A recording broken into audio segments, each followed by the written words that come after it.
Ladies and gentlemen, thank you for joining the Floyd Mayweather conference call. If you would like to ask any questions, please press *1 on your telephone. I would now like to turn the call over to Kelly Swanson. You may begin. Thank you, operator. Thanks, everybody, for calling in. We are going to get right to this call because we have Floyd Mayweather with us today doing his conference call, also joined by Leonard Ellaby and Stephen Espinoza, Executive VP and General Manager of Showtime. So, Leonard, I'm going to pass it over to you to get started right away. Leonard? Oh, thank you, Kelly. I'd like to thank everyone for calling in today to hear the one and only Floyd Mayweather. But before we get to Floyd, I'd like to introduce the Executive Vice President and General Manager of Showtime, Stephen Espinoza, who's going to make a few comments. Thanks very much, Leonard. As most of you know, hopefully, episode 1 of All Access Mayweather versus Berto premiered last Friday. We had tremendous viewership numbers on the network for the premiere night. In fact, premiere night viewing of that episode was on par with the viewership for the premiere of Inside Mayweather versus Pacquiao. So we're very happy with the amount of attention that the All Access is generating. And if you haven't seen it, of course, it is available just on the Showtime website, on the YouTube channel, and of course, repeated across the network many, many times. Episode 2 of All Access Mayweather Berto will air this Friday at 10:35 p.m. Eastern, with the third episode premiering on Friday, immediately preceding the weigh-in. As we get into fight week, as usual, Showtime and CBS are supporting this fight across all platforms.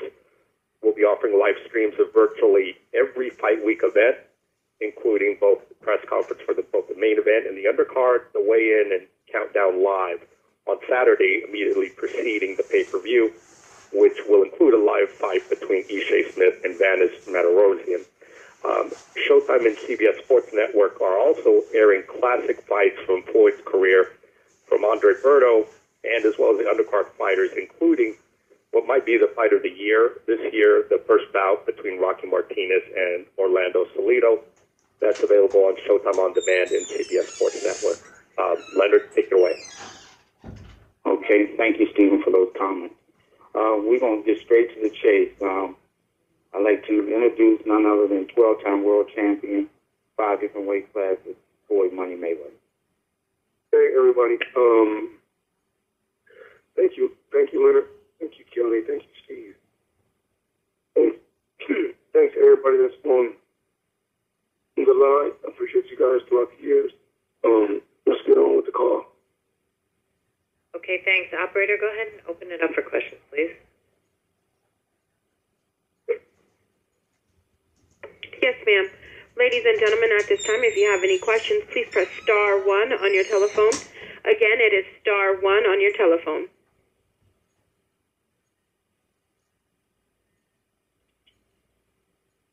Our first question is from Percy Crawford with Fight Hype. Go ahead.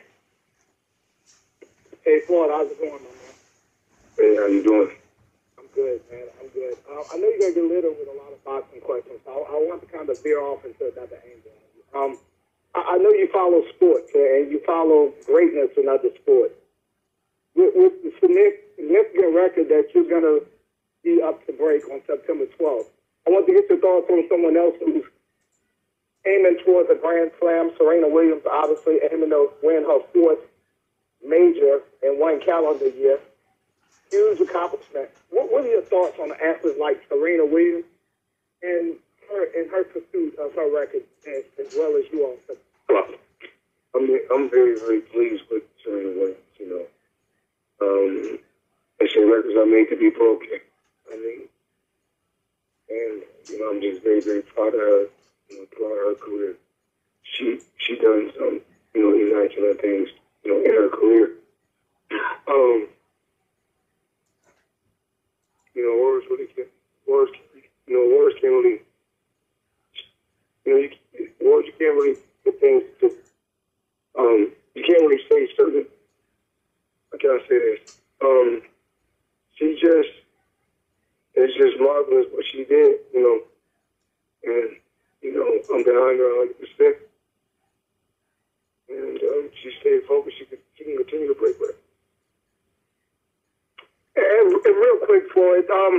being that you're 38 and way past the normal prime of what people are able to accomplish in this sport, she's 33, which is way past the prime for a female tennis star. What does that say for the level of dedication that both of you guys have shown to your craft? Genetics. You know, and just, I think that the older you get, the harder you have to work. And that's what I've done. You know, the older I get, the harder I work. Sure. I appreciate it, man. Best of luck to you, Floyd. Thank you. Thank you. Our next question is from Mark Lulinwala with BET.com. Go ahead. Floyd, how you doing, man? Hey, what's going on? What's going on? You know, despite what you're saying that this will be your last fight, everyone thinks it's a foregone conclusion that you will come back to fight back here a second time.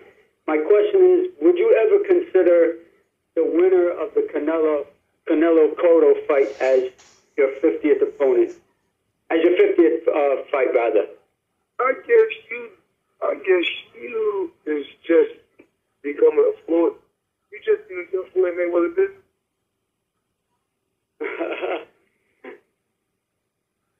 Talk to me. Hello? Yeah, hello? Are you just getting into the Floyd Mayweather boxing business?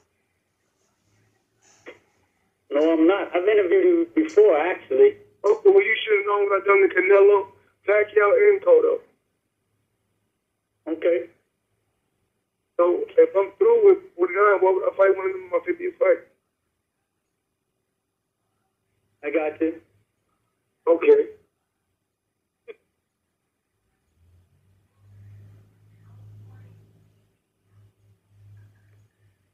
Our next question is from Dan Raphael with ESPN. Go ahead. Thank you very much. Hello, Floyd. What's up, Dan? Hey, I heard you just say, why would I fight one of them in my 50th fight? Which seems to sound like you think there will be a 50th fight. Are you having a change of heart on your retirement plans? I said 49 is my last fight. And before you go on with a question, I just want to tell you thank you for a positive article that you wrote that someone brought to me. Thank you. Could you answer that question? Are you having second thoughts because of your previous comment about there possibly being a 50th fight? Well, you can go to answer this, man. Like I've said and Floyd has said a number of times, this will be his last fight. And why can't a man go out the way when his illustrious career, accomplish everything that he needs to accomplish and be done? And he's done it his way. Understood. Floyd, let me ask you this then. I understand what you're saying, and I think that you believe it's going to be your last fight, which is cool. I mean, you made all the money, won all the titles, and become the best fighter out there. So my question is this: what are your main? I mean, you have Mayweather Promotions. I know that you plan to continue being involved with that and sticking around boxing to promote fights. But are there any other things that you have in mind that you'd like to do in retirement? Because retirement lasts for a long time. Oh, well, we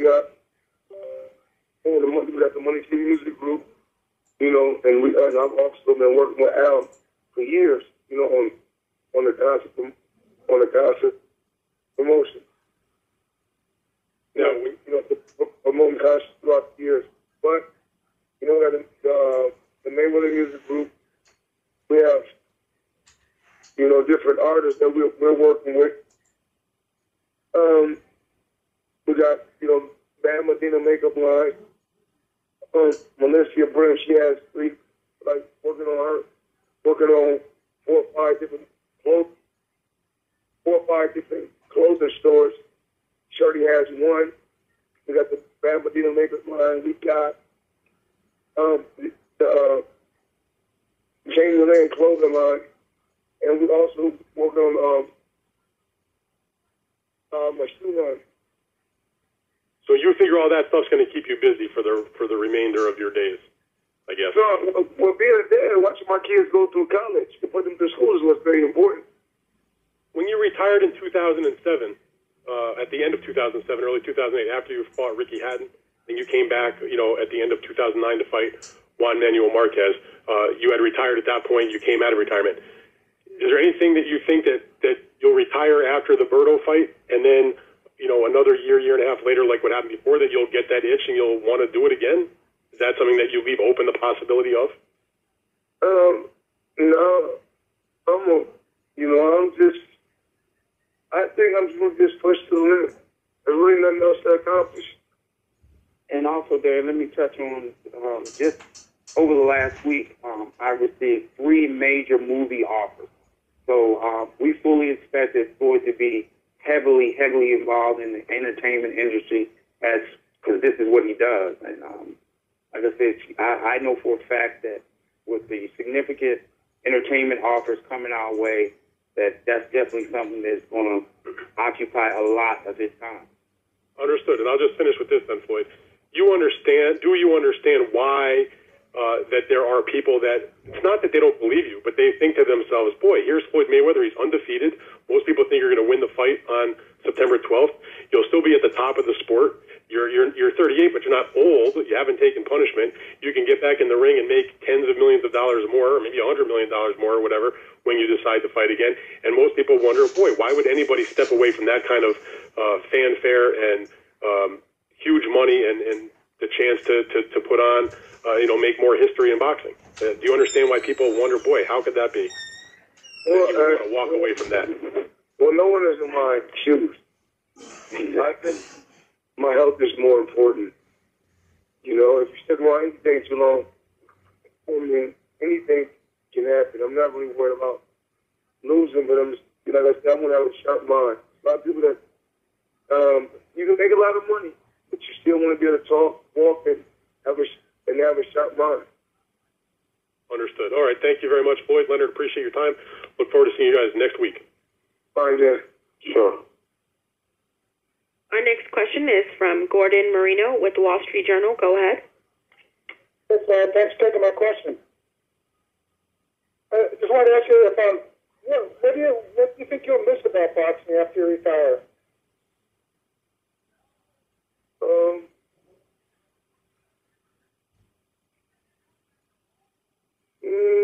Really, no, I'm still in the sport. I got so many fighters, so it's nothing I'm going to really miss, about the sport.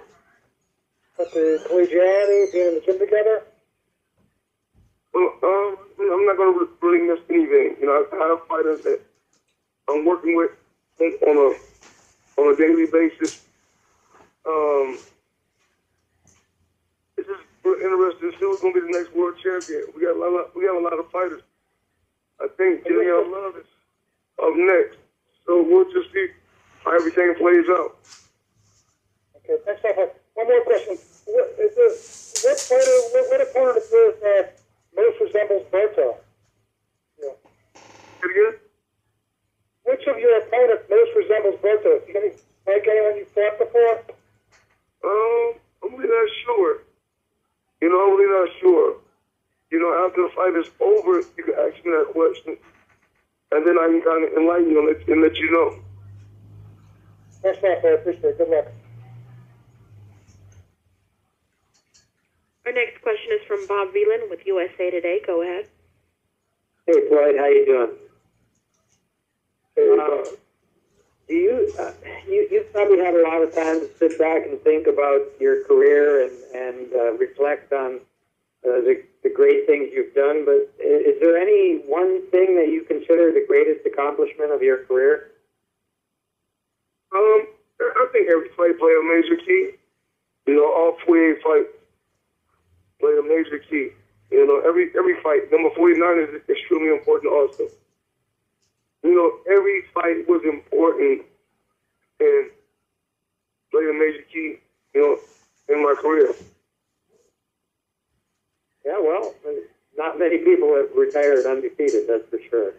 Well, my career's not over yet. You have to see. That's true. Yeah, you're right. You're right about that. You can never overlook anyone. Yeah. Yeah, and Berto seems to have a lot of confidence coming into this that he can do something. At least that's the way he's talking. Do you have any regrets from your career? Any regrets that you wish you would have been able to do over? Anything like that? I regret not having Al Hagen from the beginning. Okay. And one last question, Floyd. Were you at all approached about opening this new arena that MGM Grand and AEG are building? Did anyone approach you about being the first to christen that arena?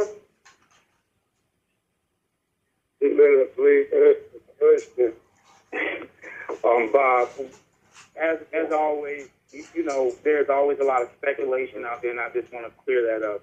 We have not been approached by the MGM about anything as it relates to the opening of the arena. As I've said a number of times, that this will be Floyd's last fight. The MGM has significant plans with their opening of their arena, and we have a great relationship with them, and I'm sure whatever they come up with, it will turn out great. All right. Thank you, guys. Appreciate it, and look forward to seeing you next week. Thanks. Our next question is from Mitch Abramson with New York Daily News. Go ahead. Hey, guys. How are you? Well, just curious about what Leonard was saying about retirement, you pursuing possibly acting. Is that something that you'd want to get into, being an actor in some motion pictures? I've been approached, on numerous occasions, but I'd rather be behind the scenes. I just feel like I had my time to shine, in the sport of boxing, but we just don't ever know what the future holds. I just keep my fingers crossed. If that comes my way, then we'll take full advantage of it. Are you taking any acting classes? No, but my daughter's ass. Okay, and then last question, Floyd. Are you surprised by all the criticism that your selection of Andre Berto has gotten for this fight? I don't even know. All I do every day is I go to the gym, I train, I leave, I go eat, go see shows on the strip, go to the movies, go bowling, go shopping, and that's really about it. And just at home, rest.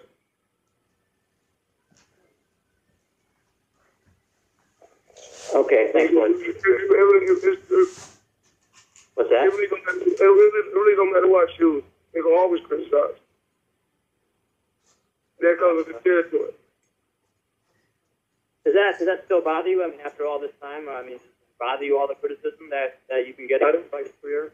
I don't read it. I don't know about it. I can care less. Nobody's forced to watch. Watch if you want to watch. If you don't want to watch, don't watch. Write about it if you want to write about it. If you don't want to write about it, don't. At the end of the day, one thing is if you write good or bad, continue to write. Keep me relevant. Is that another reason, Floyd, why you consider this your last fight, just to kind of, not be criticized anymore? Hey, Kelly. Yes, sir. I'm not going to answer that. Obviously, Mitch, the criticism that might be out there, that's just negativity. People are entitled to have their opinion. What Floyd has been able to do in his career, he's been able to do it his way, and his way is being focused on what he has to do, the task at hand, with not worrying about what anybody else says. Great. Okay. Thanks, guys, and best of luck. Okay, we have two more questions. Our next question is from Brian Campbell with ESPN.com. Go ahead. Hey, Floyd, considering you're coming off breaking your own pay-per-view sale record by a mile in your last fight, and you've taken so much pride in your box office records, just as much pride as your record in the ring, what's the number of pay-per-view buys that would make this fight a big success for you personally? All I can do is just open wish we do good numbers. All that I can do. I can't say no particular number, but we'll just have to see. Floyd, you set such a landmark deal by signing this 6-fight deal with Showtime. Considering you've given two of the two highest selling fights of all time, how do you grade in a package this 6-fight deal that you've done? I'm mad at very myself. I just want to win and just, go out on top. And finally, if this is your last fight, what's the significance of that number 49-0 to you on your way out? Every fight played in Nation King is number 49. Another good fight, another tough competitor. Got it. Thanks. Yeah, last question. Our final question is from Robert Littall with Black Sports Online. Go ahead. How you doing, Floyd? My question is actually about Andre Berto. Do you feel like because he really has nothing to lose at the moment and everyone is counting him out and all of these questions that everybody's asking you, it has nothing to do with the fight, do you think that makes him a more dangerous opponent, something that you really have to watch out for, not getting distracted by all these other things? Absolutely. Absolutely. He's a guy, he feels like he has nothing to lose. And I think that when you got a guy that's put in a situation with nothing to lose, it makes him work that much harder. Because he got a chance to, he got a chance to be one of the top guys the top guy in the sport when I'm through.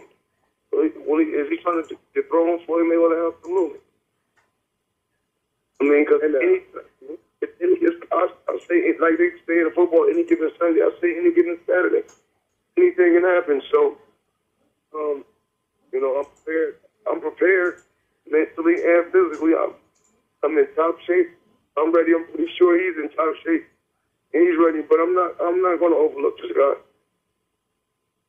And that kind of leads into my second question. I don't know if you ever watched the Rocky movies, like in Rocky 3, you had Clubber Lane, and then you had Rocky. And Rocky was on top, and everybody did the pomp and circumstances, and everyone wanted to talk about everything besides the fight.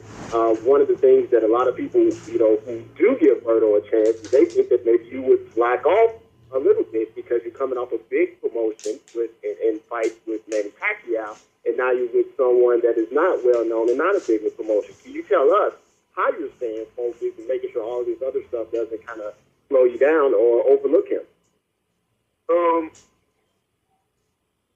I need a Pacquiao fight, in the past, and I'm just looking at it like this. I wanna win just like he wanna win. So I'm working hard and I'm pushing myself every day.